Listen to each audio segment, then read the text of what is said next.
Hello hello सुन Yes, पा sir. रहे हैं? Okay fine fine. किताब ऑर्डर करा तुमने? Yes, sir. हो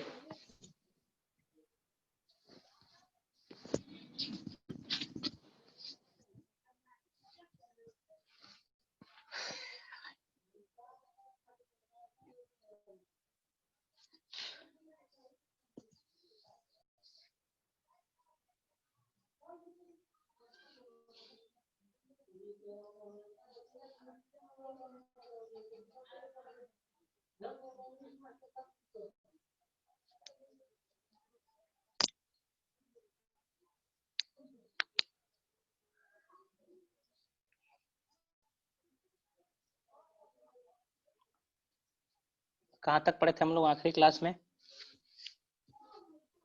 The membrane transport. अच्छा, मेम्ब्रेन ट्रांसपोर्ट हमने करा था ना।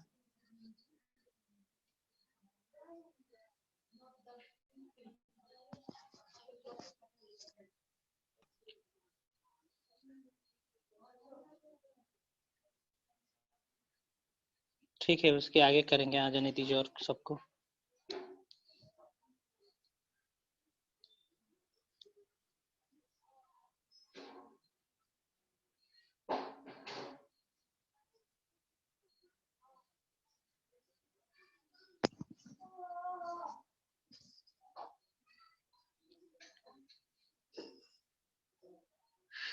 फैसिलिटेटेड डिफ्यूजन के बारे में बताए थे। Yes, sir. ओके, फैसिलिटेटेड हो चुका था ना। कहाँ तक करे थे फैसिलिटेटेड में, एक बार चेक कर लें।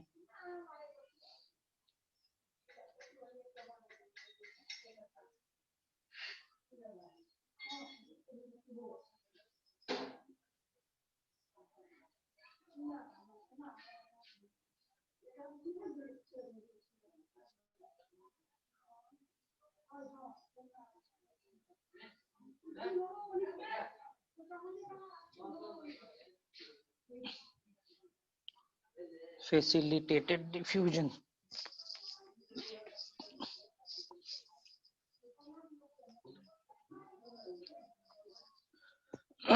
थ्रू पोरेंस या फिर चैनल, ये डिस्कस किए थे ना।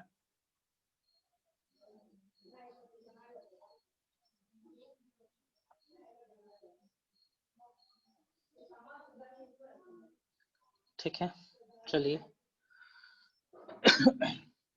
इसका एग्जांपल मैं दे दे रहा हूँ। ठीक है ठीक है ठीक है। I have to select another page, let it be. चलिए fine fine. Today is going to be 11/8/4।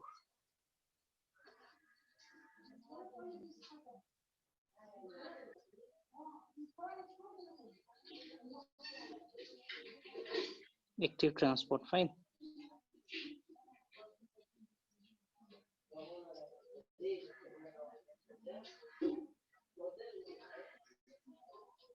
Active transport points लिखते चलते हैं। एक्टिव ट्रांसपोर्ट का मतलब पता ही होगा आप लोग को। एक्टिव शब्द यूज करते हैं जब कभी एटीपी का इस्तेमाल होना होता है ना। एटीपी से रिलेटेड है ये। सो एक्टिव ट्रांसपोर्ट के दौरान एटीपी का खर्च होना है, काट मान लेंगे, है ना। एटीपी का खर्च होना है और यहाँ पे मटेरियल का मूवमेंट होता है अगेंस्ट द कंसंट्रेशन ग्रेडियंट ना। From lower concentration will move to the higher concentration. इसलिए यहाँ पे एटीपी का इस्तेमाल किया जाता है ना। एनर्जी की खर्च होनी होती है यहाँ पे इस पार्टिकुलर जगह पे। ओके, कैरियर प्रोटीन द्वारा होता है। चलिए एक एक करके हम लिखते हैं यहाँ पे, सबके बारे में बता रहे हैं, ठीक है।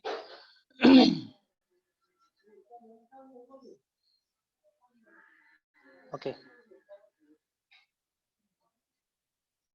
it is the transfer of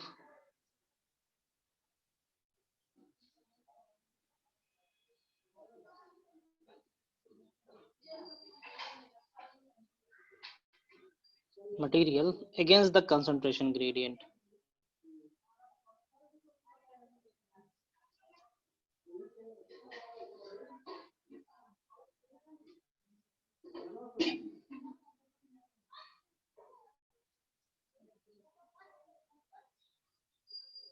है ना, कंसंट्रेशन ग्रेडियंट के अगेंस्ट जाएगा। इन एटीपी चाहिए, कितनी एटीपी,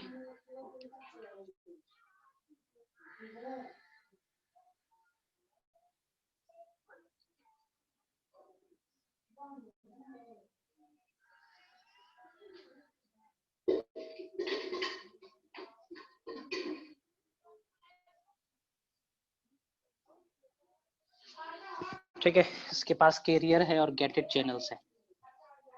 फाइन, कैरियर्स कहने का मतलब मेम्ब्रेन में कुछ प्रोटीन एम्बेडेड होंगे, है ना, जो मटेरियल को पास इन पास आउट करेंगे। Fine, they are considered as carrier और गेटेड चैनल्स। ठीक है, carrier and gated channel which are activated by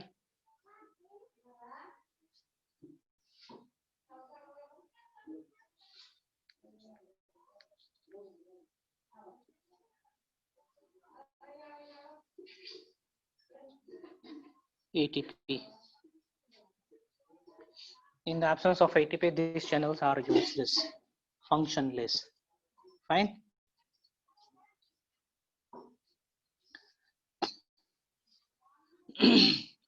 Okay, यहाँ पे मैंने कहा carrier and gated channels. This carrier or gated channels are made up of protein, है ना, protein से बना हुआ होता है और इसके पास एक पार्टिकुलर कन्फॉर्मेशंस होते हैं, स्ट्रक्चर्स होते हैं, फाइन, जो कि एक्टिवेट होंगे एटीपी के प्रेजेंस में और पार्टिकुलर मटेरियल के प्रेजेंस में। फाइन, यहाँ पे मैं कुछ एग्जांपल दे रहा हूँ चैनल्स के जो कि एक्टिवली वर्क करता है। फाइन, एग्जांपल्स ऑफ और लिस्ट ऑफ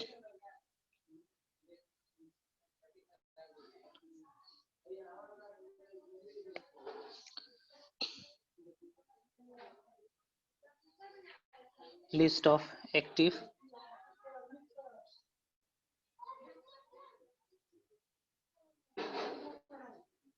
ठीक है, list of active transport channel.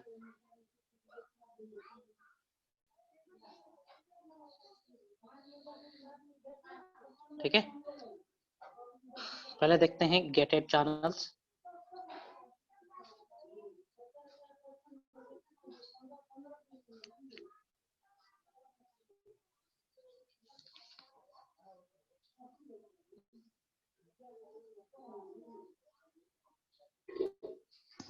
ठीक है, गेटेड चैनल्स कहेंगे ऐसे चैनल, ऐसे एक्टिव चैनल्स ना, जो कि एक्टिवेट होंगे, ओपन होंगे by observing the concentration of certain ions, है ना। इसका एग्जांपल देंगे हम यहाँ पे।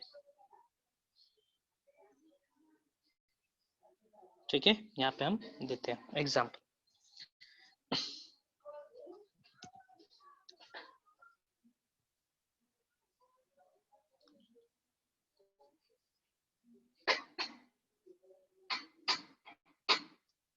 such channel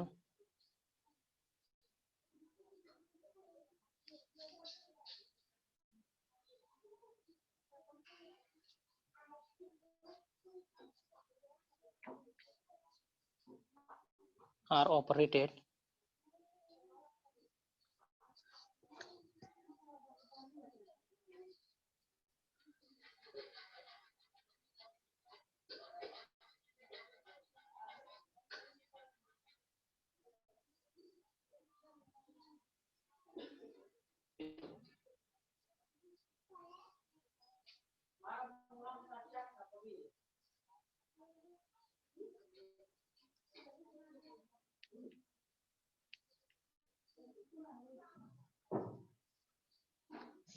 इलेक्ट्रिक पोटेंशियल, तो समझ सकते हो यहाँ कहाँ पर प्रेजेंट होगा। और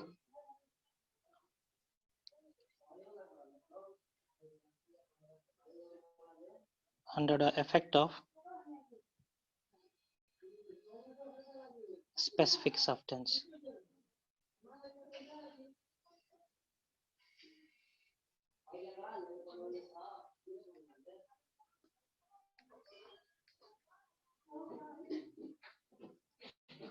substance, fine. एग्जांपल दिख रहा हूं मैं गैटेड चैनल्स के, जैसे कि potassium hydrogen ion channel, exchange pump.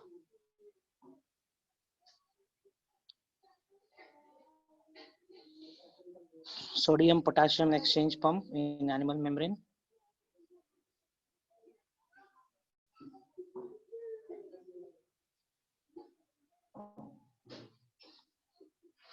Question आता है जी यहाँ से,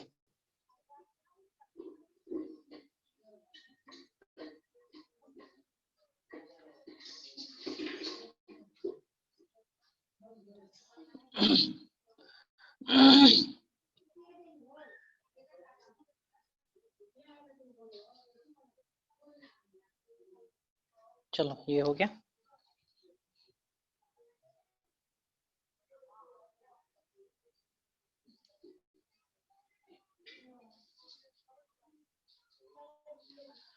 आगे बढ़ते हैं, ठीक है।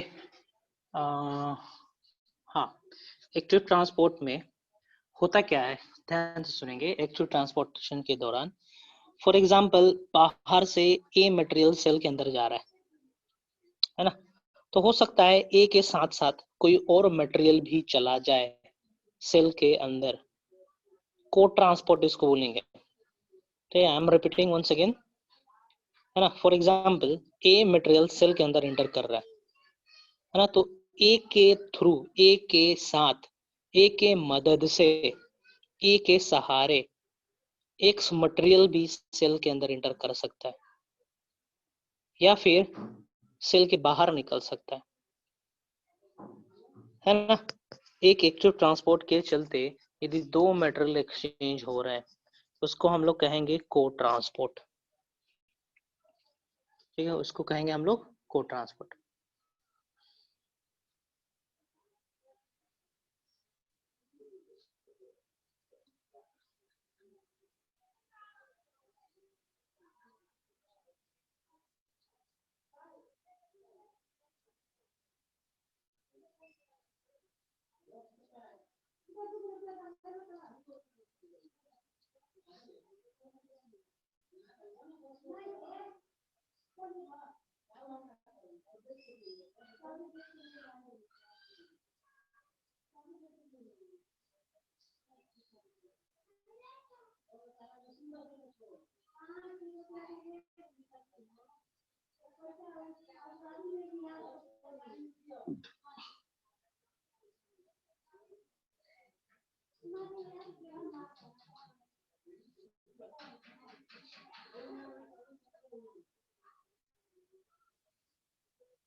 है ना, दिस फिनोमेनन इज कॉल्ड को ट्रांसपोर्ट, है ना, इसको को ट्रांसपोर्ट कहेंगे। समझ पाए कि नहीं? फॉर एग्जांपल ये रहा मेम्ब्रेन, है ना, यहाँ पे कोई चैनल प्रोटीन है, फाइन।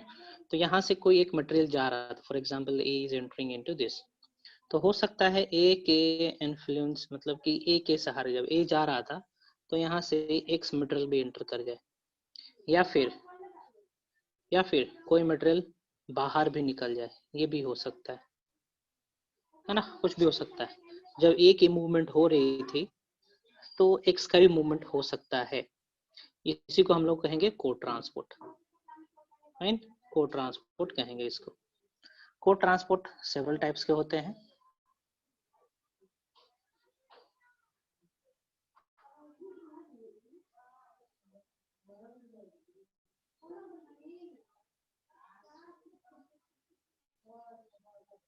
टू टाइप्स, जैसे कि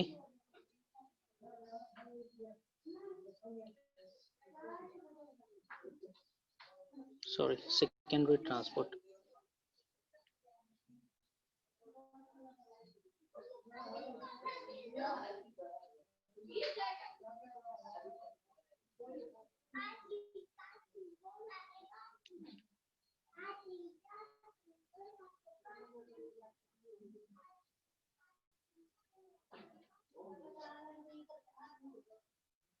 को ट्रांसपोर्ट,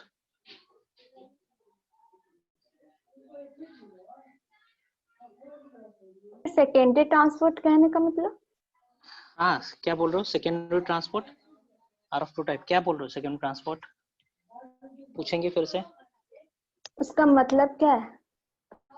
अरे भैया, ठीक ना, दिस चैनल के थ्रू ए मटेरियल मूव कर रहा था, है ना, ए मटेरियल मूव कर रहा था, तो साथ में एक्स मटेरियल भी मूव कर गया सेल के अंदर, है ना। तो यदि इस प्रकार का फिनोमेनन हो रहा है तो इसको कहेंगे, एक्स को कहेंगे कि सेकेंडरी ट्रांसपोर्ट से सेल के अंदर एंटर करा है, इसको कहेंगे सेकेंडरी ट्रांसपोर्ट।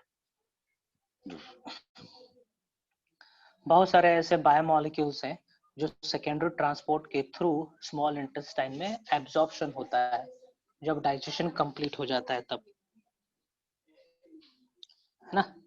सो ए के मूवमेंट के चलते एक्स सेल के अंदर आ जा भी सकता है और कोई दूसरा मटेरियल सेल के बाहर निकल भी सकता है, कुछ भी हो सकता है ना। सो सेकेंडरी ट्रांसपोर्ट में मैं को ट्रांसपोर्ट कह रहा हूँ। सो देखते हैं को ट्रांसपोर्ट का मतलब क्या होना है। सो को ट्रांसपोर्ट से लग रहा है, और दूसरा है आपका counter transport.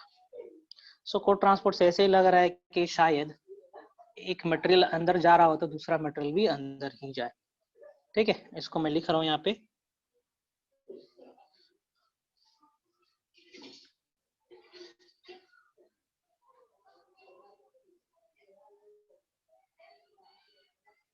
movement of one material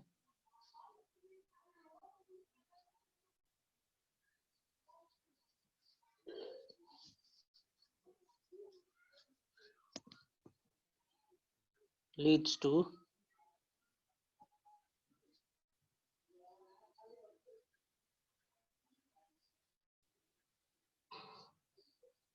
movement of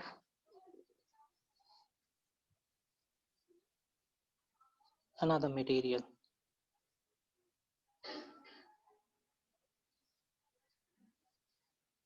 in the same direction।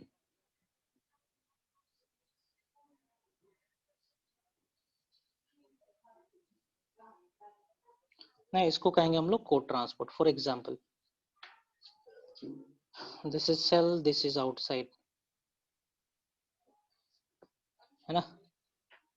इस चैनल के थ्रू ए मटेरियल अंदर जा रहा है ना, तो इसके प्रेजेंस में, इसके अभाव में दूसरा मटेरियल, एक्स मटेरियल भी सेल के अंदर चला जा रहा है, इसको हम लोग कहेंगे को ट्रांसपोर्ट ना, कॉपरेट हो रहा है, को ट्रांसपोर्ट हो रहा है।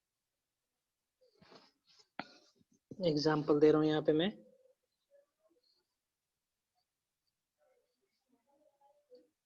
Movement of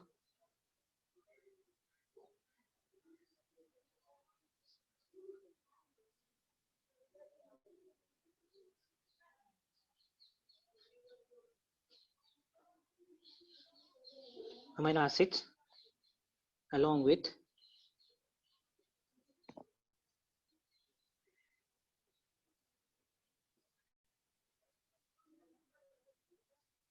movement of sodium ion,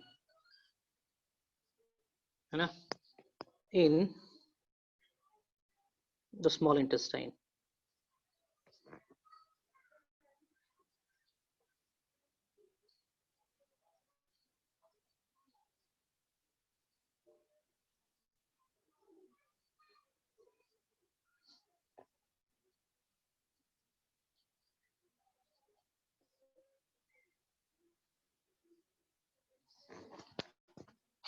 digestion step के दौरान होना ये, फाइन।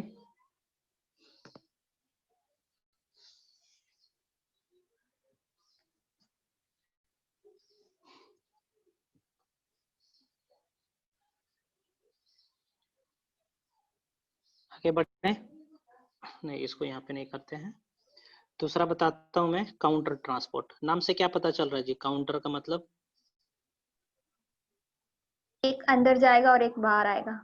यस, काउंटर मतलब एगेंस्ट, एगेंस्ट होना है। फॉर एग्जाम्पल, है ना, यहाँ से मूवमेंट होनी है बी मटेरियल का, है ना, तो क्या होगा, बाहर निकल रहा है वाई मटेरियल, है ना, इस तरीके से। This is counter transport.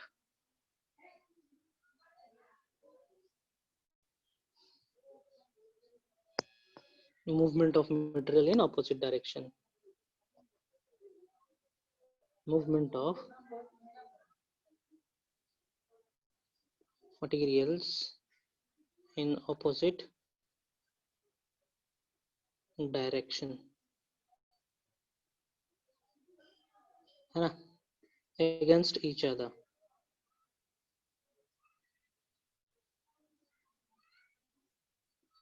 है ना, against each other, एक दूसरे के खिलाफ. फाइन, एग्जांपल दे रहा हूं मैं यहाँ पे. कैल्शियम और hydrogen ion moves opposite to sodium. Calcium hydrogen ion moves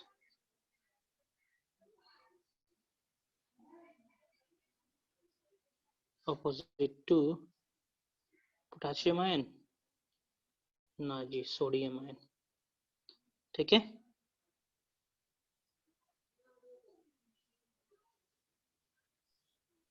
sir क्यों होता है ऐसा? आयनिक कंसंट्रेशन को बरकरार रखने के लिए, चार्जेस को बरकरार रखने के लिए किया जाता है.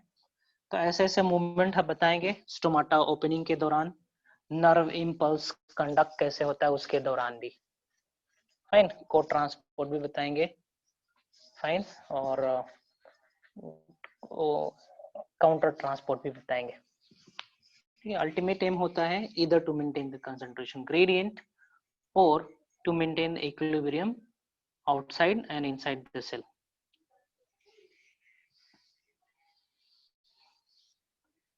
फाइन, नेक्स्ट हम डील कर रहे हैं बल्क ट्रांसपोर्ट.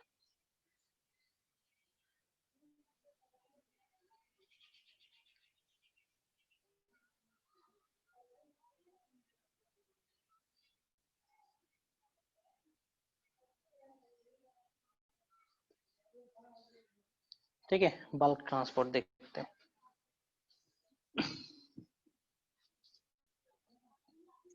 बल्क ट्रांसपोर्ट नाम से पता चल रहा है कोई बड़ा सा मटेरियल होगा, है ना, उसको है ना, उसका ट्रांसपोर्ट हो रहा होगा. इट इज ट्रांसपोर्ट ऑफ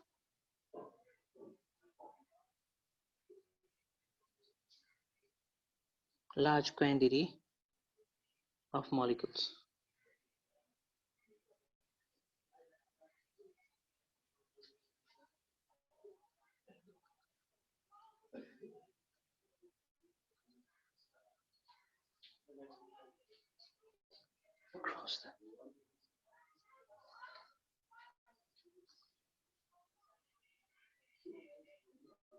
ठीक है, bulk transport can be of several type: pinocytosis, phagocytosis and exocytosis.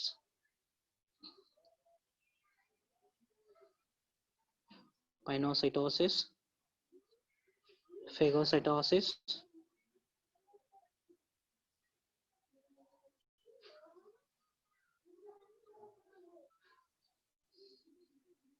and exocytosis.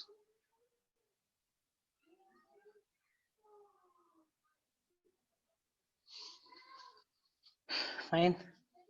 So pinocytosis का मतलब क्या होगा? इसको हम लोग सेल ड्रिंकिंग भी कहते हैं, बताया था ना. It is also known as cell drinking. Pinocytosis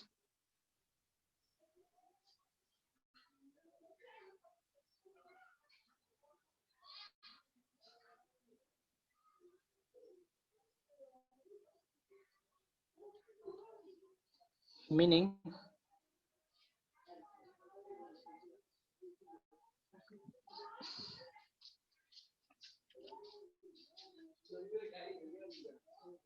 the movement of liquid material.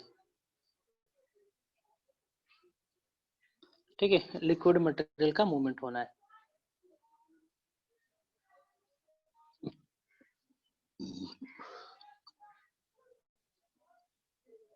Through the formation of एक वेसिकल फॉर्म होगा. ठीक है,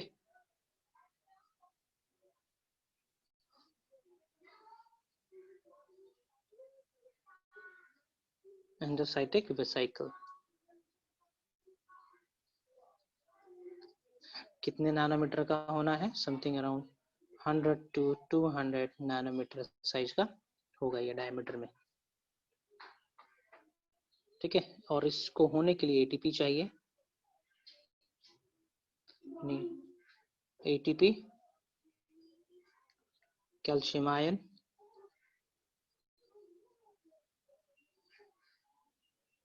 एंड फाइब्रिलर प्रोटीन।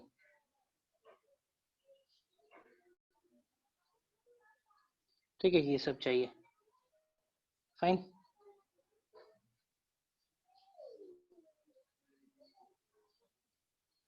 जैसे कि देखो जरा, ये रहा सेल, है ना, यहाँ पे कुछ लिक्विड मटेरियल्स है ना। तो क्या होगा, धीरे धीरे ये लिक्विड मटेरियल के आसपास एक कुछ इस तरीके से स्ट्रक्चर बनना शुरू हो जाएगा ना, ठीक है, इस तरीके से।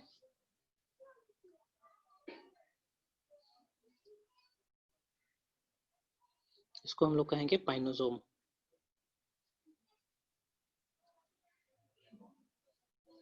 पाइनोसोम कहेंगे इसको। फाइन।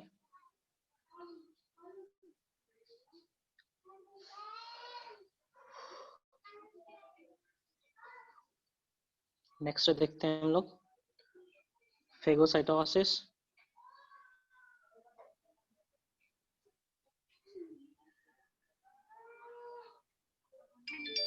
इसको हम लोग सेल ईटिंग भी कहेंगे।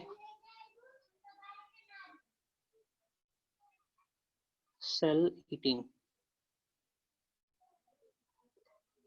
मीनिंग, कहने का मतलब ये है, Intake of solid material. Yes, it is the intake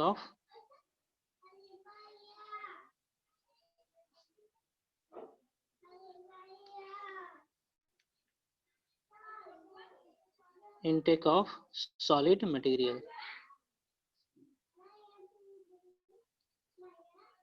ठीक है। फेगोसाइटोसिस कौन कौन करता है देखते हैं।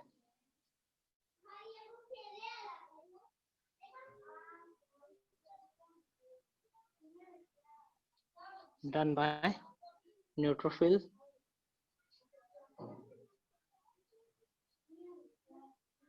मोनोसाइट, मैक्रोफेजेस,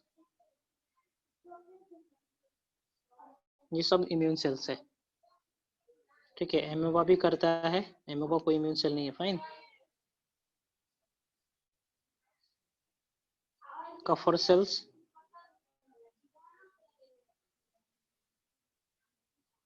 ऑफ लीवर,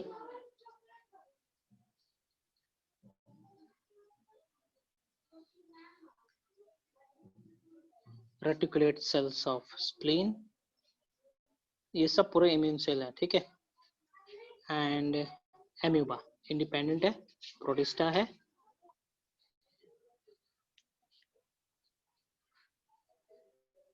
है ना, ये सब परफॉर्म करेंगे फेगोसाइटोसिस। फाइन। इसमें क्या होता है, सेल मेम्ब्रेन इन्वाजिनेट होता है,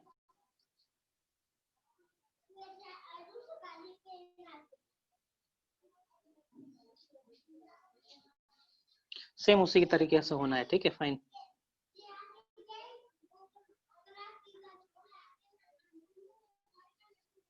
next exocytosis.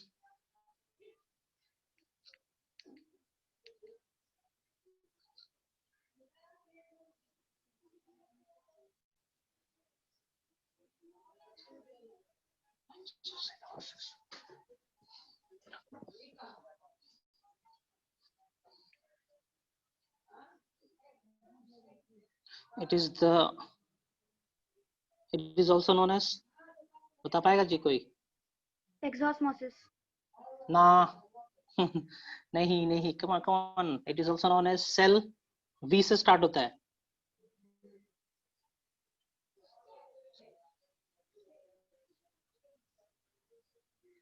Vomiting.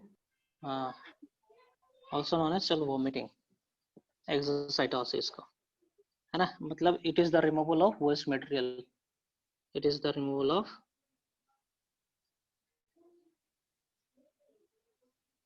removal of waste material.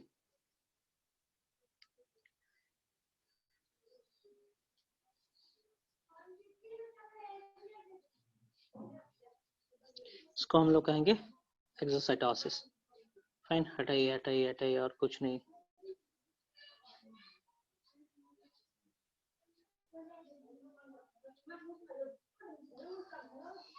Pinocytosis किसमें होता है? पाइनोसाइटोसिस नॉर्मल सेल भी करता है, हमारा एमोवा भी करेगा। फाइन, एमोवा बेस्ट एग्जांपल है पाइनोसाइटोसिस का।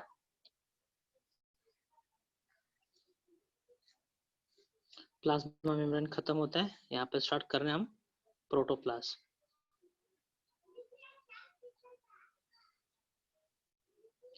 ठीक है, protoplasm is equal to what? Plasma membrane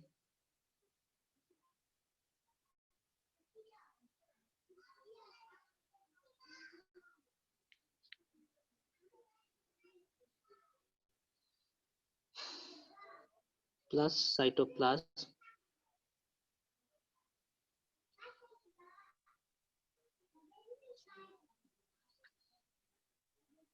ठीक है, that is called protoplasm.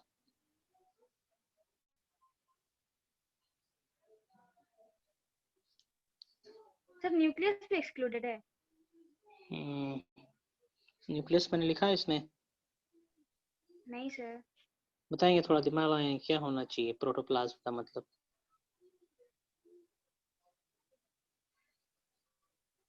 Sir बस ऑर्गेनल्स अगर निकाल दे तो जो भी बचता है सेल में वो प्रोटोप्लाज्म है। क्या बोल रहे हो? सर अगर सेल के अंदर से सारे ऑर्गेनल्स को एक्सक्लूड कर दे तो जो भी बचा है वो प्रोटोप्लाज्म है। प्रोटोप्लाज्म को ही, मतलब कि सेल को हम प्रोटोप्लाज्म भी कह सकते हैं, है ना? ओके, एनसीईआरटी है आप लोग के पास? Yes sir. थोड़ा देखेंगे तो प्रोटोप्लाज्म में क्या लिखा है। इट इज न्यूक्लियस है या नहीं?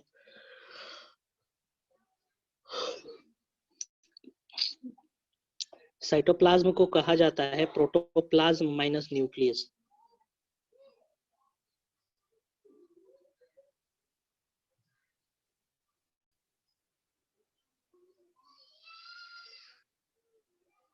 देखेंगे जरा, थोड़ा सा टास्क करेंगे। मेरा कहना है कि इसके अंदर न्यूक्लियस आएगा। एक्सरसाइज करेंगे जल्दी से, बुकलेट मिला ना आप लोगों को, उसमें फाइंड आउट करें। Plasma membrane plus cytoplasm plus nucleus, according to me it should be this. देख के बताएंगे क्या होगा।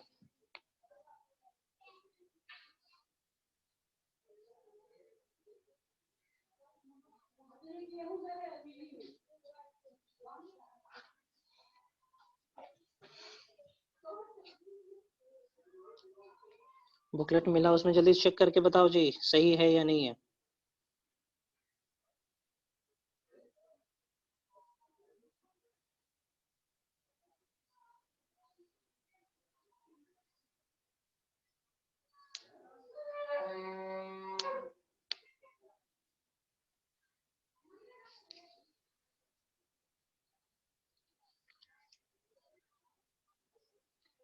मिला? सो रहा है सब लोग।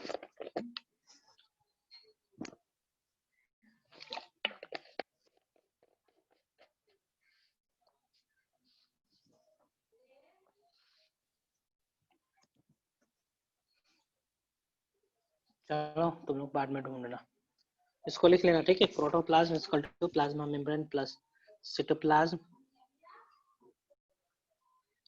Plus the nucleus. Okay,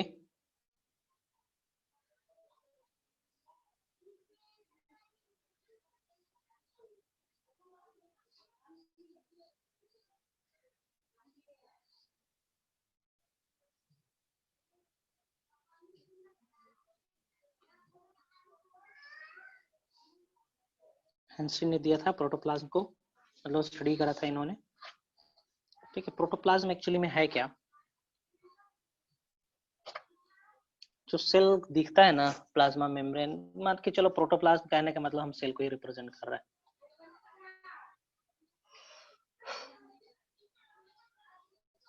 It is complex. NCERT में प्रोटोप्लाज्म शायद नहीं है। Okay, हाँ let it सर, be. है ही नहीं, ठीक है कोई दिक्कत नहीं. Granule. बुकलेट में भी नहीं है। Fine. Elastic. Viscous. And colorless substance.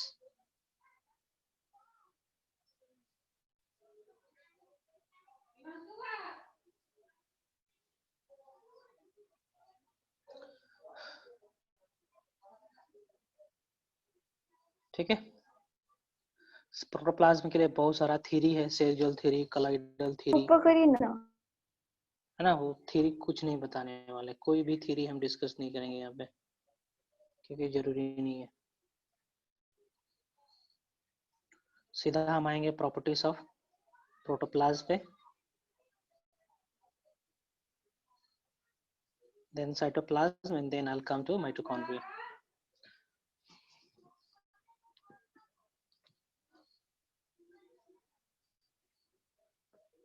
Complex के बाद क्या लिखे हैं? Granule, GRANULE, granule. Granular, GRANULAR जो तो सही रहेगा. Granular.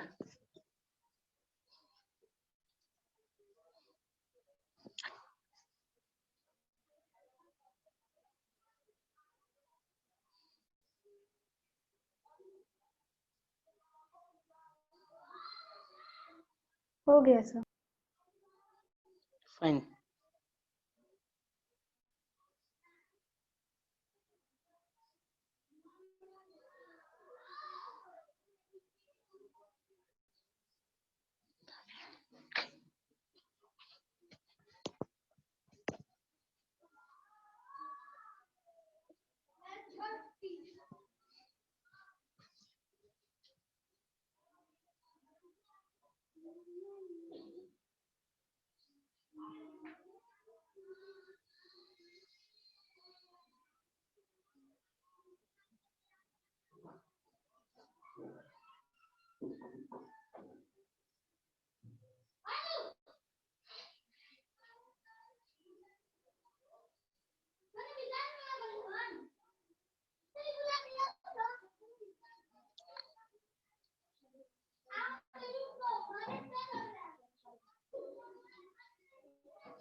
साइक्लोसिस का मतलब बताया था ना. ठीक है, मूवमेंट होना है. ओके. साइक्लोसिस दो प्रकार से हो सकता है, circulation, rotation.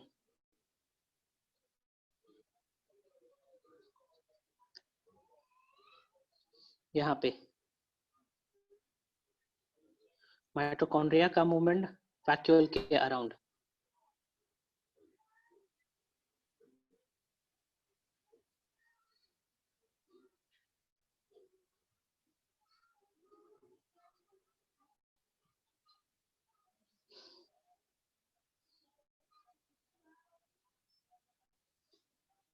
इंट्राडास्केंशिया.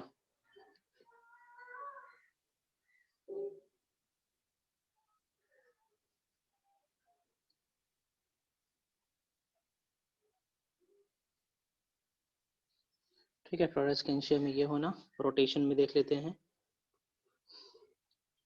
Clock and anti clockwise cytoplasmic.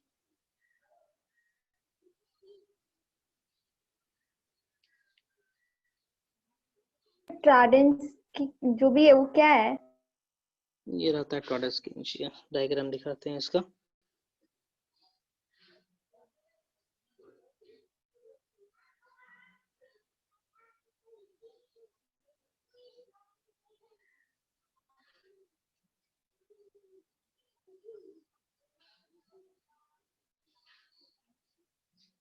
ये ट्राडास्केंशिया देखियो.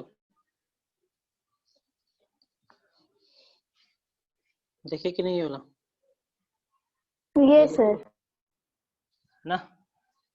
क्या हायर क्लासेस में जाओगे तो मियोसिस की स्टडी इसी में करनी होती है, मियोसिस की स्टडी कैंशिया के फ्लावर में करना पड़ेगा आपको।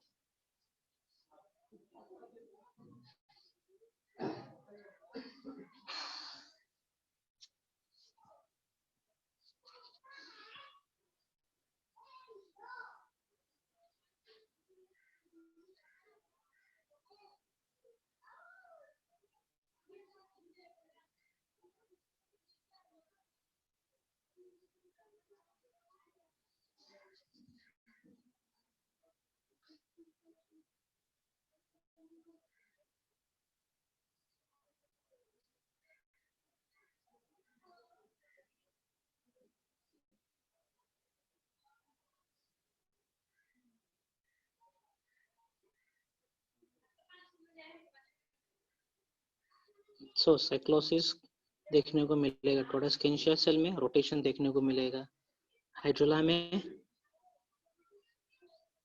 हाइड्रोला के अंदर बैलिसिनेरिया,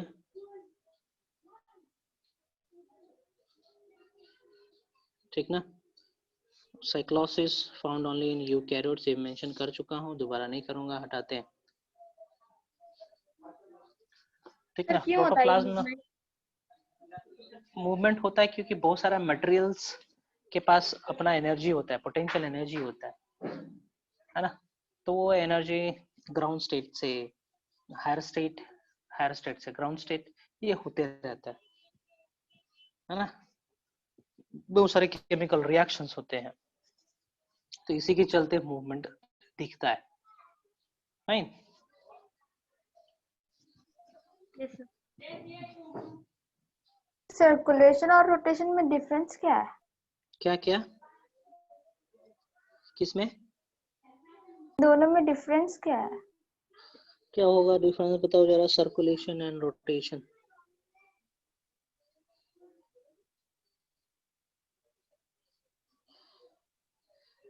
ठीक है, रोटेशन कहने का मतलब न्यूक्लियस के अराउंड चीजों का मूवमेंट होना है, फाइन। न्यूक्लियस के अराउंड चीजों का मूवमेंट होना है, रोटेशन होना है। सर्कुलेशन कहने का मतलब कि माइटोकॉन्ड्रिया सिर्फ और सिर्फ वैक्यूल के आसपास ही घूमता रहेगा, सर्कुलेट करता रहेगा, ठीक है। ये ओवरऑल पूरे जगह पे मूवमेंट नहीं होना है टोडेस्केंशिया के केस में, सिर्फ वैक्यूल्स के अराउंड माइटोकॉन्ड्रिया का ही रोटेशन होना है। तो ओवरऑल देखेंगे तो बोलेंगे इसमें किसी एक मटेरियल का सर्कुलेशन होता है। जैसे कि हमारे बॉडी में सब चीज का मूवमेंट तो नहीं होता है ना, सिर्फ ब्लड का ही होता है सर्कुलेशन, सारा मटेरियल तो मूव नहीं करता है, टिश्यू अपनी जगह पे है।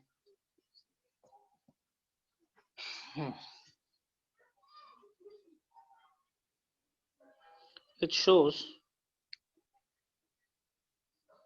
sol gel transformation.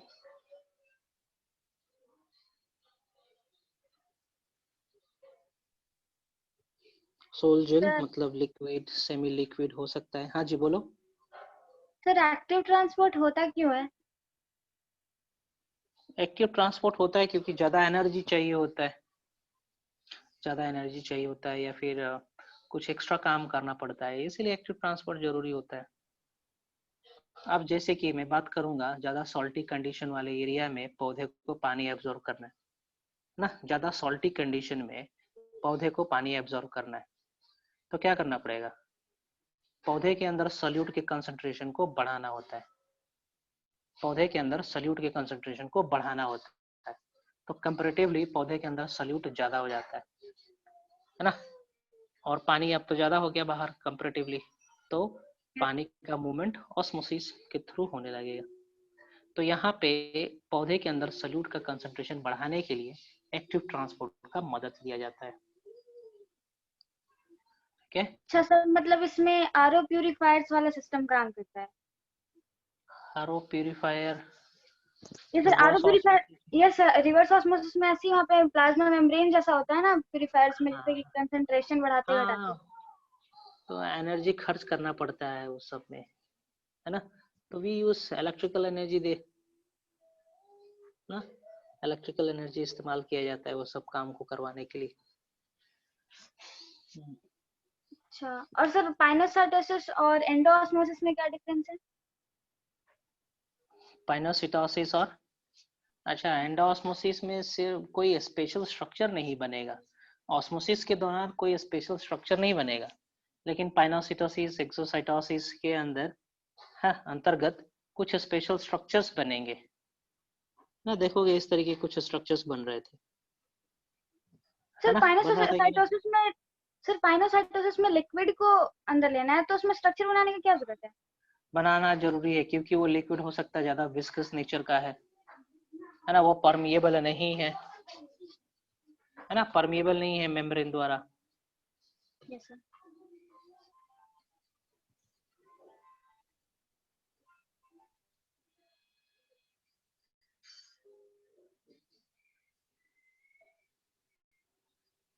It is highly viscous and coagulate at 60 degree C। याद रखेंगे 60 डिग्री सेल्सियस पे कोगुलेट कर जाएगा और treated with strong acid base. Sir sol gel मतलब? ठीक है, सोल जेल केमिस्ट्री पढ़े होंगे, सोल थोड़ा सा नरम होगा, जेल थोड़ा हार्ड होगा, लेकिन है दोनों सेमी सॉलिड या सेमी लिक्विड बोलिए।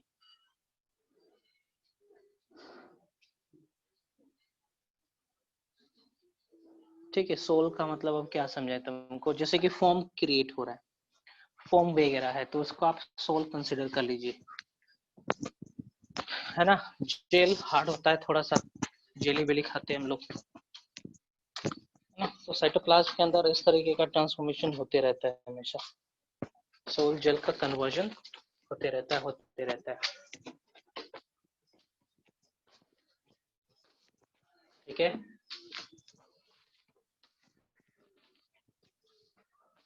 आगे बढ़े।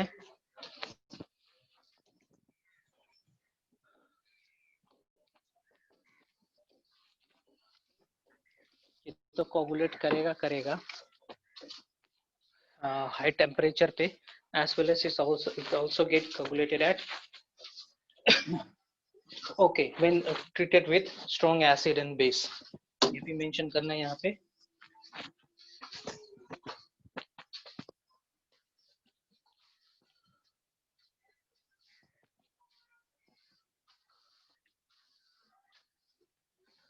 स्ट्रॉन्ग एसिड और बेस से ट्रीट कर देंगे तो सेल मर जाएगा, और क्या।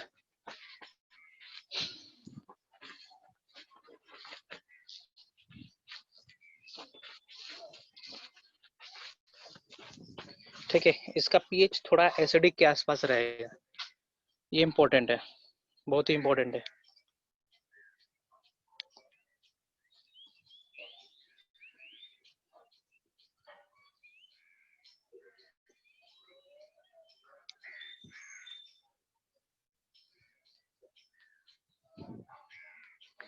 पीएच स्केल पे देखेंगे तो इसका पीएच एसिडिक के तरफ झुका हुआ रहता है ना, लेकिन जो सेल स्टेबल है ना, उसका पीएच 7 के आसपास होना है। ठीक है,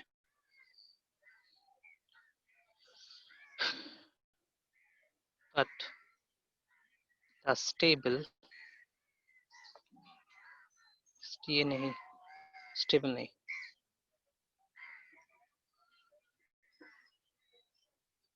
vital activities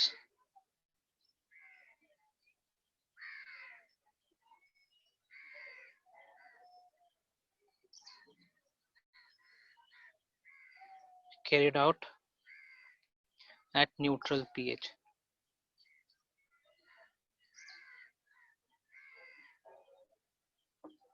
याद रखेंगे न्यूट्रल पीएच पे कैरिड आउट होगा वाइटल एक्टिविटी, लेकिन लाइसोसोम का पीएच 5 के आसपास होता है जी, लाइसोसोम्स इसके अंदर ही प्रेजेंट रहना है, फाइन, और लाइसोसोम का पीएच 5 के आसपास रहेगा, एसिडिक रहता है, ध्यान देंगे। एक चीज, दूसरा चीज, ठीक है, जब भी सेल इंजर्ड हो जाता है तो इसका पीएच डिक्रीज हो जाता है, मतलब ये एसिडिक बनने लगता है। on injury, the pH of the cell drop down to 5.2 to 5.5, है ना, इतना तक आ जाता है। ओके, पीएच इसलिए बढ़ जाता है ताकि उसमें बैक्टीरिया वगैरह ग्रो ना करे, है ना। ये एक प्रकार का फिजियोलॉजिकल बैरियर है, पैथोजेंस ग्रो ना कर पाए। और यदि पीएच ज्यादा देर तक बढ़ा हुआ रहा तो सेल मर भी सकता है। And if the cell continue to be in this pH, then it dies or it will die। जो भी समझना चाहे लिखना चाहे लिख सकते हो। ज्यादा देर तक रह गया ऐसे ही हाई पीएच में, सॉरी लो पीएच में, हाईली एसिडिक कंडीशन में, ठीक ना, तो इसकी डेथ निश्चित है, मर जाना है। फाइन।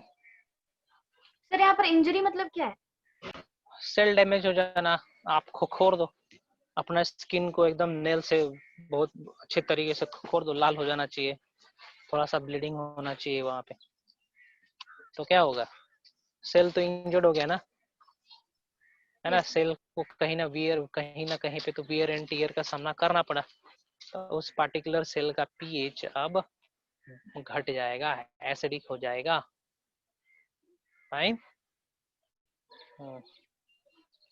बेसिक क्यों नहीं हो जाता है? हा बेसिक करने के लिए, ठीक है, बेसिक करने के लिए उसको ज्यादा क्या बोलेंगे, OH ये सब लेना पड़ेगा, जो कि सेल के पास उतना होता नहीं है।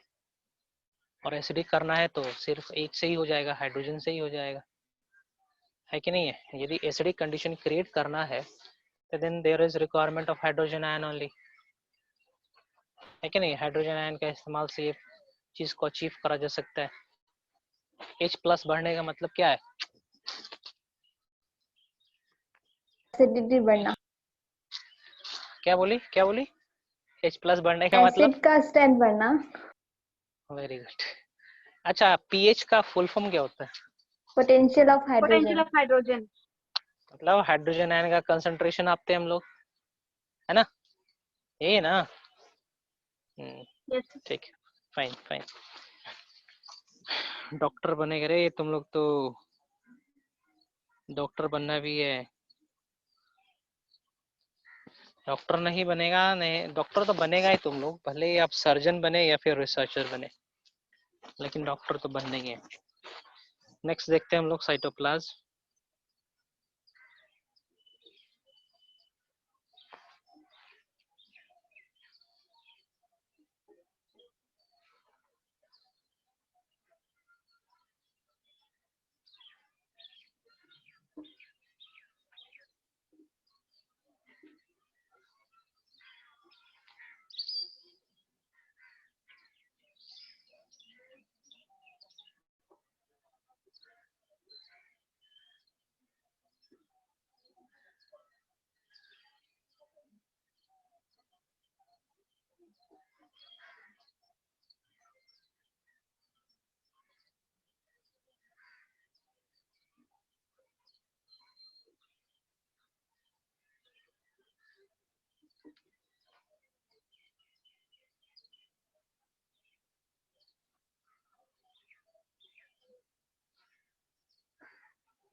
सही है।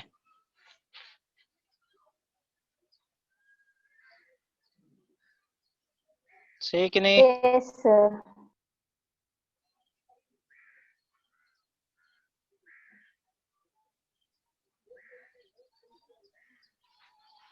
नहीं सर, प्लाज्मा मेम्ब्रेन क्यों हटा दिए हैं? प्लाज्मा मेम्ब्रेन भी नहीं रहेगा साइटोप्लाज्म में, ठीक है। साइटोप्लाज्म कहने का मतलब वो मैट्रिक्स जिसके अंदर सेल ऑर्गेनल्स प्रेजेंट है, केमिकल्स प्रेजेंट है, उसको हम लोग साइटोप्लाज्म कहते हैं, ठीक है, cytoplasm is that structure which holds the various chemicals and cell organelles except the nucleus and the plasma membrane. इसको हम लोग साइटोप्लाज्म कहेंगे. साइटोसोल का मतलब हो जाएगा cytoplasm minus the cell organelles. Fine, यहाँ पे लिख देते हैं साइटोसोल मतलब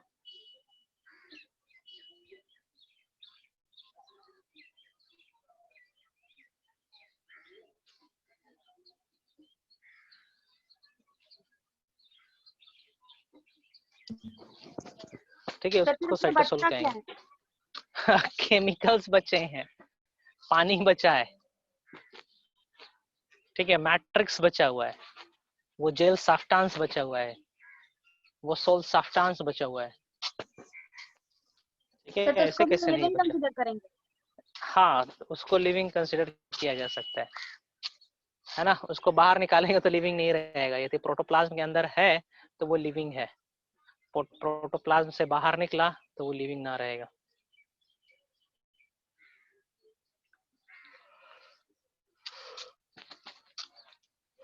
ठीक है,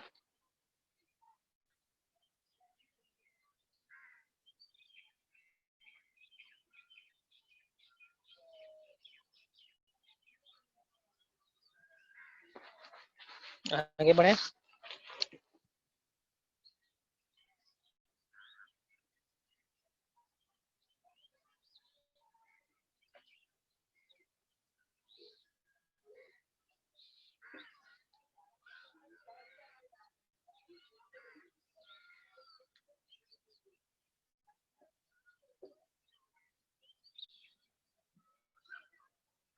प्लास्टिड, लाइसोसोम, स्फेरोसोम, बोलो जितने सेल ऑर्गेनल जानते हो. Peroxisome, ग्लाइऑक्सिसोम,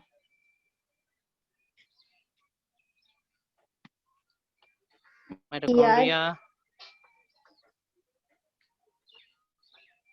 vacuoles, endoplasmic reticulum, Golgi bodies, ribosome, yes, Centrosome.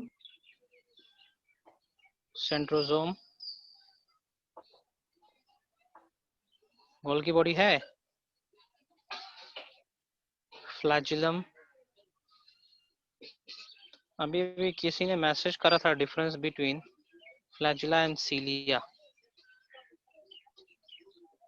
Etcetera डाल रहा हूँ. ठीक है, फ्लैजिला भी साइटोप्लाज्म में अंदर नहीं ना होता है. ठीक है, साइटोप्लाज्म के अंदर से ही ग्रो किया हुआ रहता है ना. साइटोप्लाज्म के अंदर से ही ग्रो किया हुआ रहता है. एक्सटेंडेड हो रखा है, लिख दे रहा हूँ यहाँ पे, हैज एक्सटेंडेड आउटसाइड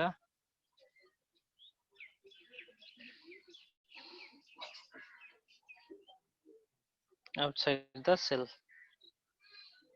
सेल के बाहर भी एक्सटेंड रहता है ये, समझे.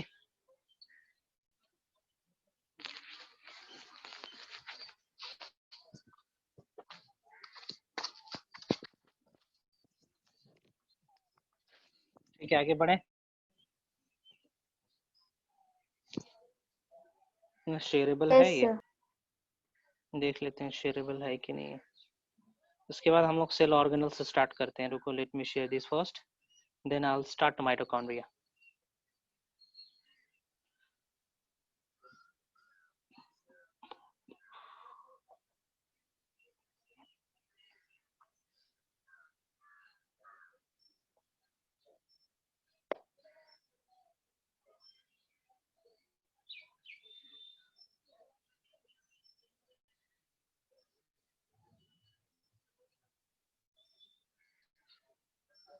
कहाँ गया 11 मेडिकल, सबको मिल गया.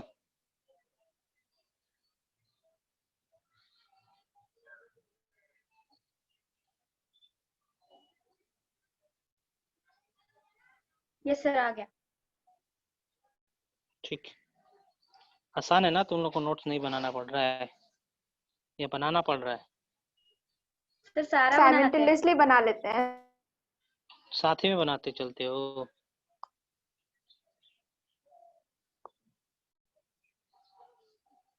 ग्यारह, 8, 5।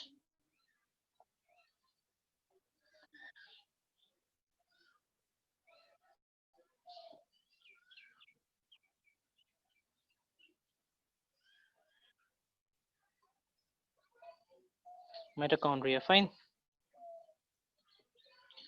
माइटोकॉन्ड्रिया, माइटोकॉन्ड्रियन, क्या है डिफरेंस? माइटोकॉन्ड्रियन सिंगुलर है और mitochondria plural. Mitochondrion, mitochondria,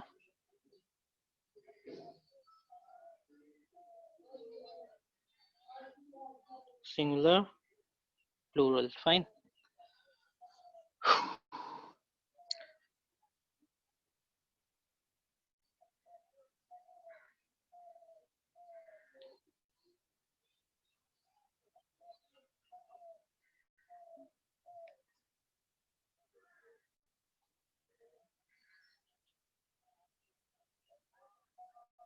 semi autonomous cell organelle कहने का मतलब?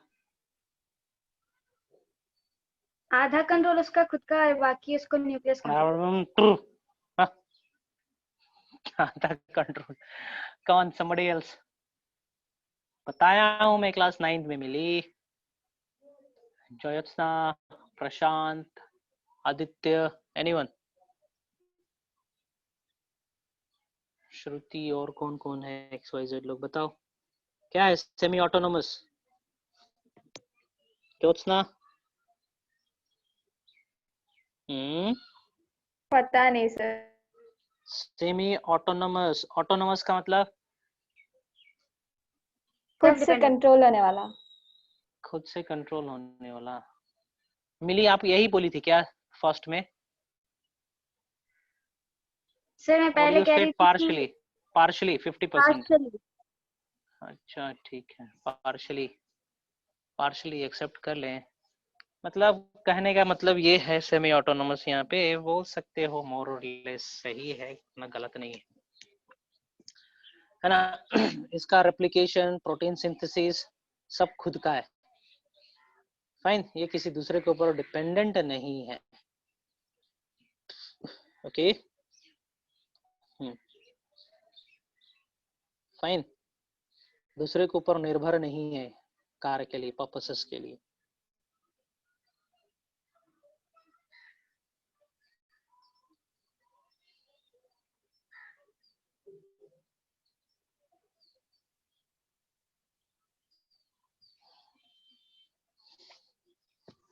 सेमी ऑटोनोमस, और एक चीज मैंने बताया था, एंडोसिम्बायोटिक हाइपोथेसिस।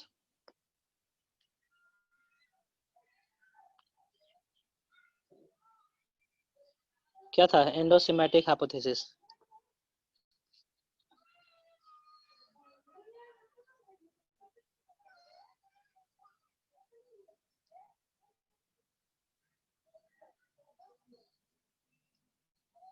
तो ये मतलब वो पहले एक प्रोकैरियोटिक सेल था और फिर धीरे धीरे इवोल्यूशन के चलते वो फिर यूकैरियोटिक सेल में एम्बेडेड हो गया। Very good.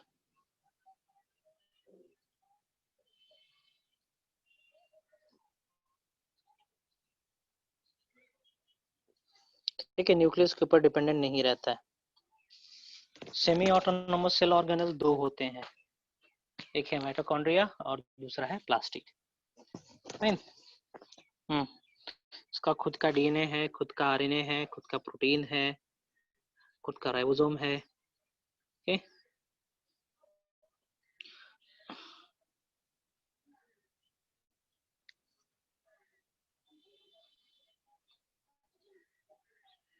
Do not present in mature RBC, है कि नहीं?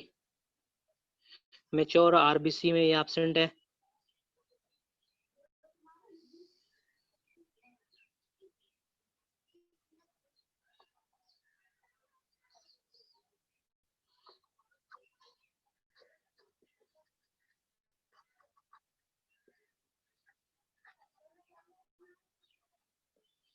ठीक है, इनमें नहीं रहता है।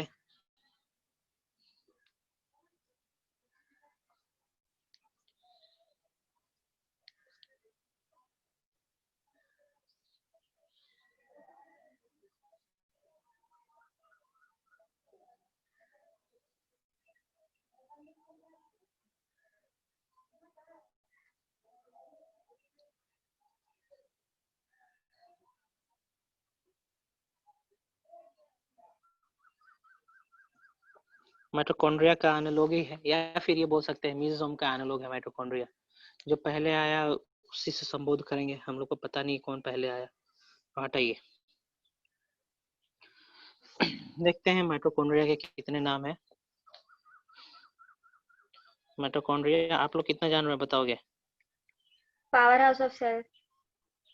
Power house of the cell, वो उसका फंक्शन के बेसिस भी दिया गया, CHONDRI माइटोकॉन्ड्रिया, कॉन्ड्रियोसोम, कॉन्ड्रियोप्लास्ट,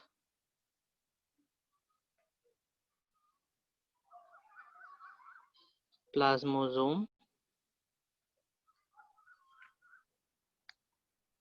प्लास्टोम, ये सब पहली बार सुन रहे हैं। प्लास्टोकॉन्ड्रिया,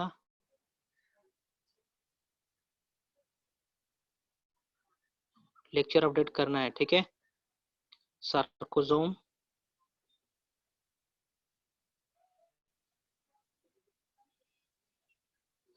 इन मसल सेल, मसल सेल के अंदर साइकोसोम, ठीक है, सार्कोसोम कहा जाता है। फाइन, कोलिकर ने टर्म दिया था सार्कोप्लाज्म, कोलिकर साइंटिस्ट का नाम है। Fine,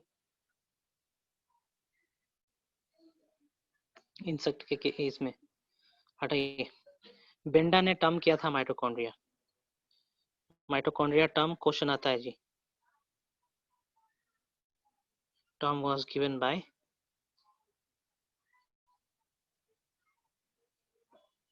Benda. फाइन, आल्टमैन ने इसको बायोप्लास्ट कहा था।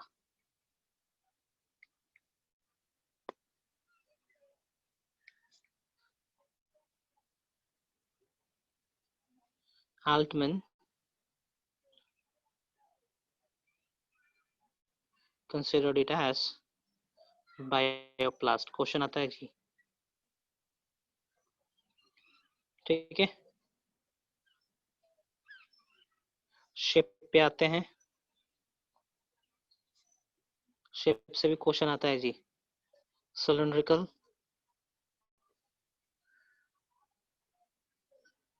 स्फेरिकल, क्लब, फिलामेंटस,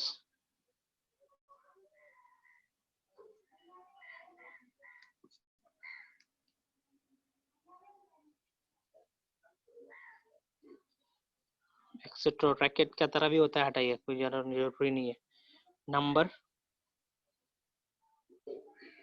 कितना रहेगा? नंबर पर सेल,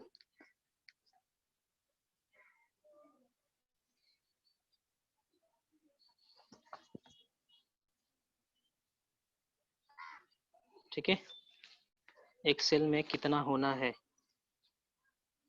देखते हैं, ठीक है। डिपेंडिंग अपॉन फंक्शन, क्वेश्चन आता है यहाँ से भी, एनसीईआरटी का लाइन है। Depending on function the number of mitochondria varies.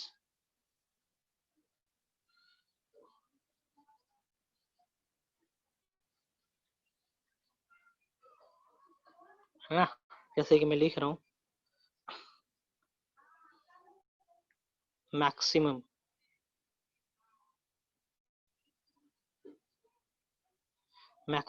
in flight of muscle cell, flight muscle cell, ठीक है। पंक्षियों का जो उड़ने में मदद करेगा, लगभग 5 लाख हो जाएगा ना जी, है ना, 5 लाख हो गया। एमेबा में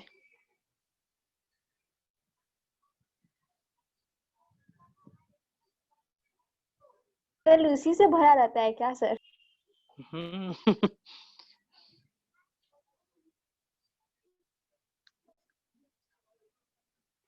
chaos, chaos, giant amoeba chaos, chaos में रहेगा ये 50,000 के आसपास। है ना। ह्यूमन स्पर्म सेल्स में कितना रहेगा, 25 के आसपास।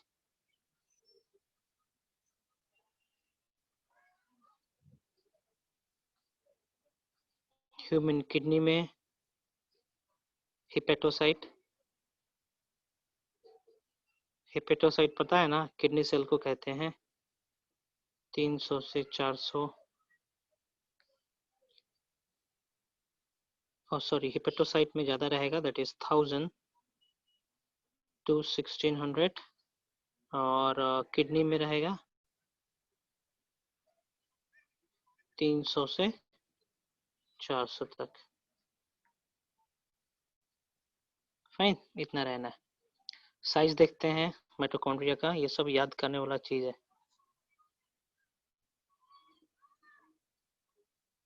एवरेज साइज 0.5 to 1 माइक्रोमीटर,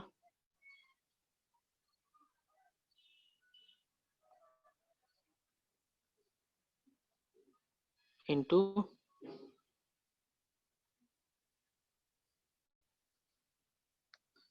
ठीक है ब्रेथ एंड लेंथ है। ओके ये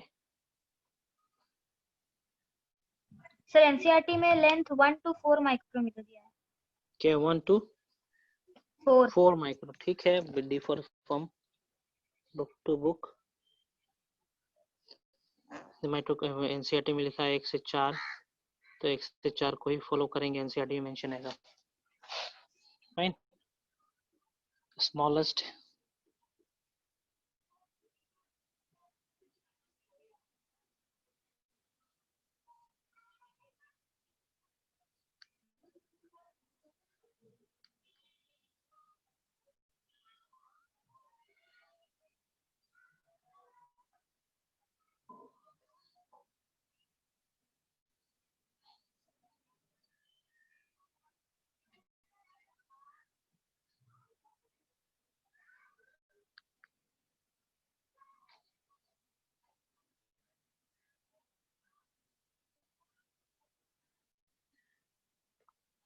Rana pipings, that is मेंढक 20 से 40 माइक्रोमीटर का होना है। ठीक है, डिटेल स्ट्रक्चर हम लोग पढ़ेंगे अगले क्लास में। Let me update the lecture, और आज के लेक्चर से किसी को कुछ पूछना है तो पूछ सकता है जी।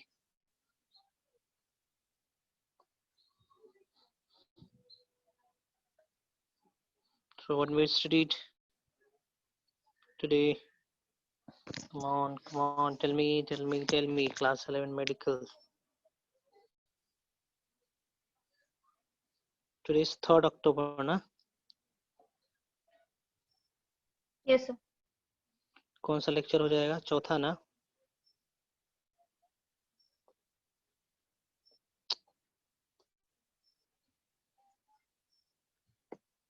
Still the unit of life.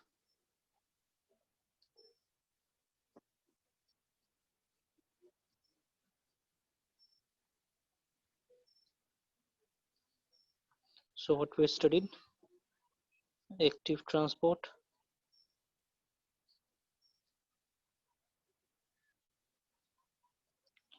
protoplasm, cytoplasm,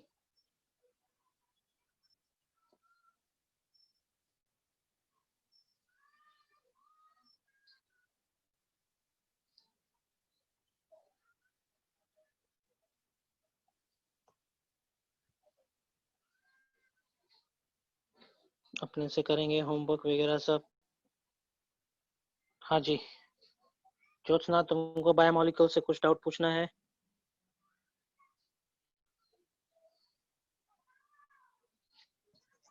अभी नहीं पूछना। ठीक है, बाकी लोग एक बार जल्दी से देख लेंगे, कुछ पूछना है आज के लेक्चर से तो पूछ सकता है।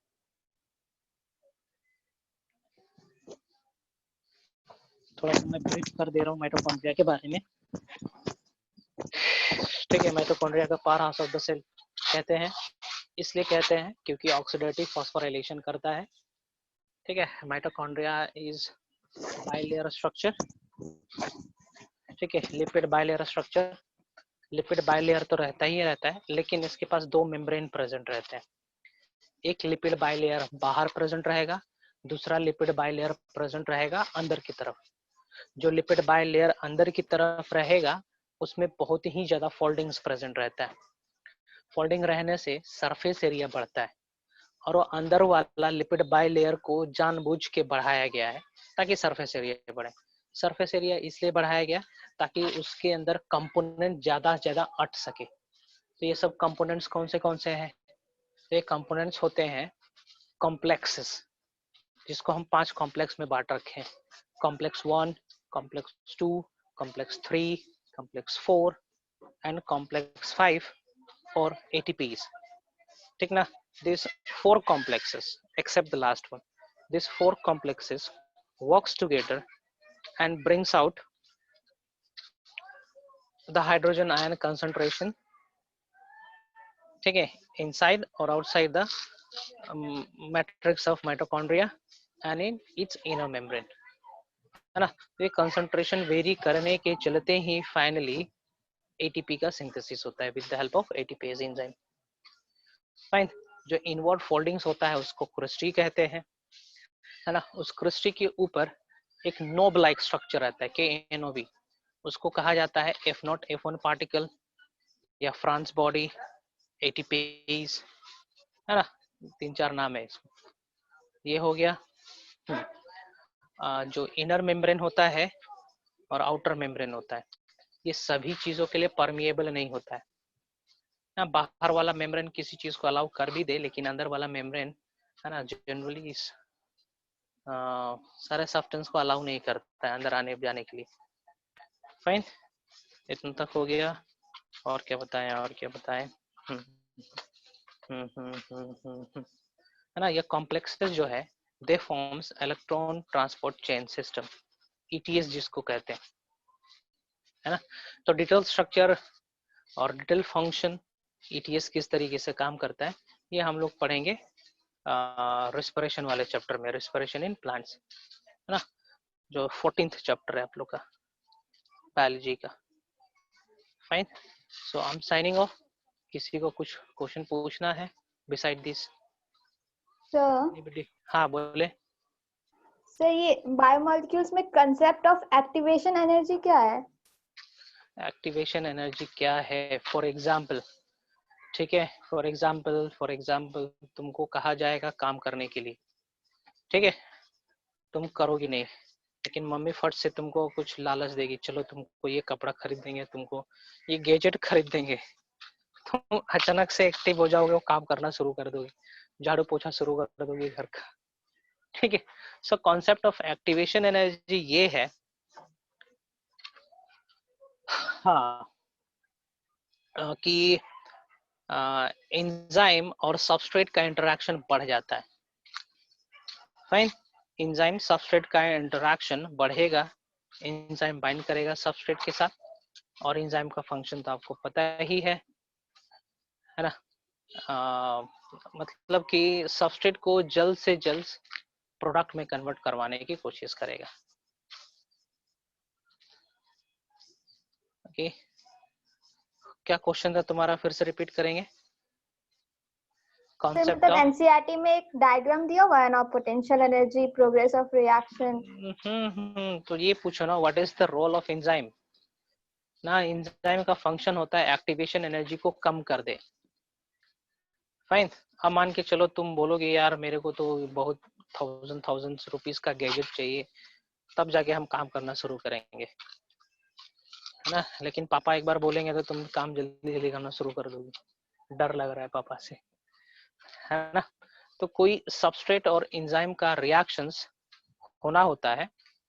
अब हो सकता है कि एंजाइम सबस्ट्रेट को बाइंड करवाने में बहुत समय लगे, बहुत टाइम, एनर्जी खर्च हो, है ना। और कभी कभी क्या होता है, सबस्ट्रेट और एंजाइम तुरंत बाइंड कर जाते हैं, है ना। तो एक्चुअली में सबस्ट्रेट को एक्टिवेट करने के लिए कुछ थ्रेशोल्ड एनर्जी चाहिए होता है ना। सबस्ट्रेट को एक्टिवेट होने के लिए कुछ थ्रेशोल्ड एनर्जी चाहिए होता है। है ना। तो एंजाइम्स के प्रेजेंस में वो थ्रेशोल्ड एनर्जी बहुत कम चाहिए होता है। अब जैसे कि मान के चलो कि हमें इग्नाइट करना है मैच को, माचिस को इग्नाइट करना है। So in order to ignite that matches, we need to produce a friction. We need to heat up that क्या बोलेंगे उसको, पाउडर को, है ना। पाउडर को हीट करना होगा, तो हम क्या करेंगे, धूप में रख देंगे, पाउडर हीट होगा, जैसे ही एक थ्रेशोल्ड एनर्जी पे पहुंचेगा, है ना, वो जल जाएगा। अब हमारे पास वो चीज प्रोसेस नहीं है, तो हम क्या करते हैं, मैनुअली करते हैं, कागज पे रगड़ते हैं, जल जाता है। तो एंजाइम एक्चुअली में टाइम को घटाता है, एक्टिवेशन एनर्जी को कम करता है ना, एक्टिवेट जल्दी कर देता है, सबस्ट्रेट को जल्दी एक्टिवेट कर देता है कि वो प्रोडक्ट में कन्वर्ट हो जाए। This is the concept of enzyme substrate, है ना। एंजाइम यदि ना रहे तो वो सबस्ट्रेट तो प्रोडक्ट में कन्वर्ट होगा ही, लेकिन बहुत ज्यादा टाइम लगाएगा, बहुत ज्यादा टाइम लगाएगा। लेकिन एंजाइम आने के चलते क्या हो जाएगा, वो सबस्ट्रेट तुरंत एक्टिवेट हो जाएगा। जैसे कि एग्जांपल मैंने दिया ना, मम्मी बोलेगी काम करने के लिए तो आप थोड़ा लेजी करोगे, लेकिन वही चीज पापा बोलेंगे जल्दी शुरू कर देते हैं, डर लगता है ना। तो आप इसी तरीके से कोरिलेट करके समझे, एंजाइम्स के प्रेजेंस में एक्टिवेशन एनर्जी को कम कर दिया जाता है। जहां पे फॉर एग्जांपल जहां पे 5 जूल का एनर्जी चाहिए होता है सबस्ट्रेट को एक्टिवेट करने के लिए, वहां पे 0.5 जूल का एनर्जी से ही सबस्ट्रेट एक्टिवेट हो जाता है। यही है कॉन्सेप्ट। सर एंजाइम कितने बार टर्नओवर कर सकता है?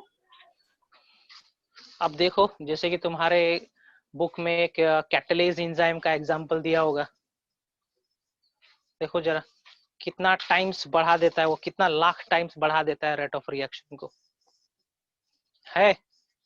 देखो तो water reaction with carbon dioxide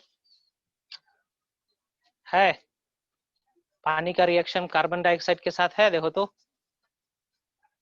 bicarbonate का फॉर्मेशन हो रहा है in the presence of enzyme और in the absence of enzyme. लिखा हुआ है 6 लाख टाइम्स या 60,000 टाइम्स लिखा हुआ है, देखो तो। ये हर एंजाइम्स का अलग अलग टर्नओवर होता है, कोई थंब रूल नहीं है कि 6 लाख गुना बढ़ जाएगा रिएक्शन। सब एंजाइम का अलग अलग टर्नओवर होता है, तो एनसीईआरटी में मेंशन होगा, बुक में देखो। इन the absence of enzyme carbon dioxide और पानी कितने दिन में रिएक्ट कर रहा है, कितना प्रोडक्ट बना रहा है, और एक कैटलाइज एंजाइम्स के प्रेजेंस में कई लाख गुना बढ़ जा रहा है रेट ऑफ रिएक्शन। देखिए 6 लाख है, देखो तो।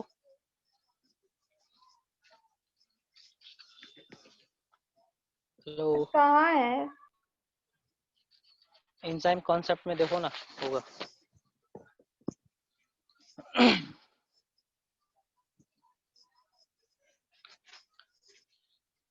एंजाइम सेक्शन में देखो, नहीं मिला, नहीं मिला। हेलो, सर पूरा रीडिंग लगाना पड़ेगा, अभी तो नहीं मिल रहा है। कहाँ है एनसीईआरटी, रुको दिखा रहा हूँ यहाँ पे।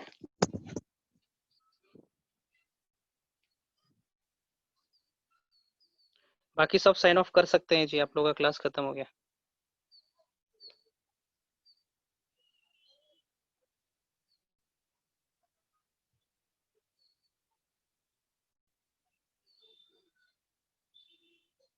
हाँ सर मिल गया। मिला? पेज नंबर किस में है? यस सर, 155 में है।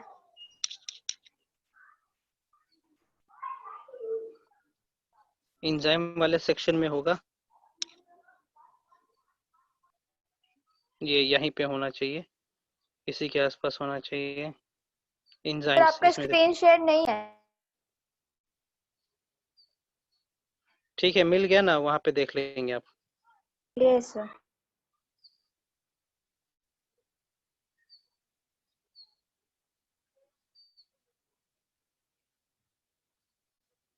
ठीक है, और कुछ क्वेश्चन पूछना है? यहाँ पे देखो बेरियम ऑक्साइड है, बेरियम हाइड्रोक्साइड है, ये कार्बन डाइऑक्साइड प्लस वाटर का रिएक्शन देखो कितना गुना है, 6 लाख गुना है, कहीं कहीं से कहा जाता है 10 लाख, है ना, 6 लाख गुना कन्वर्ट हो, ज्यादा बढ़ जा रहा है। ठीक है, और कुछ पूछना है? इसके नीचे जो ग्राफ दिया हुआ है तीन, वो एक्सप्लेन कर दीजिए ना। कौन सा, ये वाला ग्राफ? ठीक है, देखो जरा, इन the absence of enzyme, enzyme के एब्सेंस में कितना एनर्जी खर्च करवा रहा था सबस्ट्रेट अपने आप को प्रोडक्ट में कन्वर्ट करवाने के लिए, है ना। एक रेड से जो ग्राफ दिखा हुआ है ऊपर, जहाँ पे ट्रांजिशन स्टेट लिखा हुआ है, एक्टिवेशन एनर्जी विदाउट एंजाइम लिखा हुआ है, तो उसमें हमें दिख रहा है कि बहुत ज्यादा एनर्जी चाहिए होता है ना, सबस्ट्रेट को एक्टिवेट करने के लिए। और जैसे ही सबस्ट्रेट एक्टिवेट हो गया, है ना, प्रोडक्ट में कन्वर्ट होने लगा, सबस्ट्रेट प्रोडक्ट में कन्वर्ट होने लगा, बस यही चीज दिखा रखा है वहाँ पे। और एक दूसरा ग्राफ बना रखा है पिंक से, जहाँ पे लिखा हुआ है activation energy in the presence of enzyme. तो एंजाइम रहे यदि, तो एक्टिवेशन एनर्जी घट जाता है,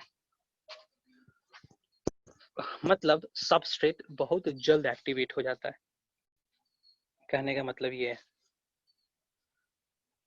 और नेक्स्ट पेज में भी 3 ग्राफ दिया हुआ, वो भी कहाँ पे, ये वाला?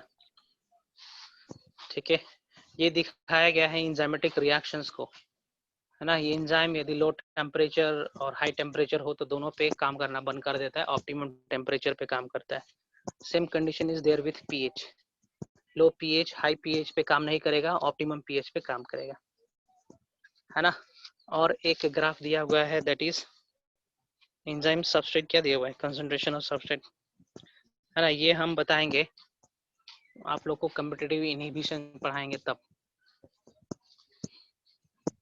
ठीक है, कॉम्पिटिटिव इनहिबिशन पढ़ाएंगे उस दौरान बताएंगे ये क्या कॉन्सेप्ट है।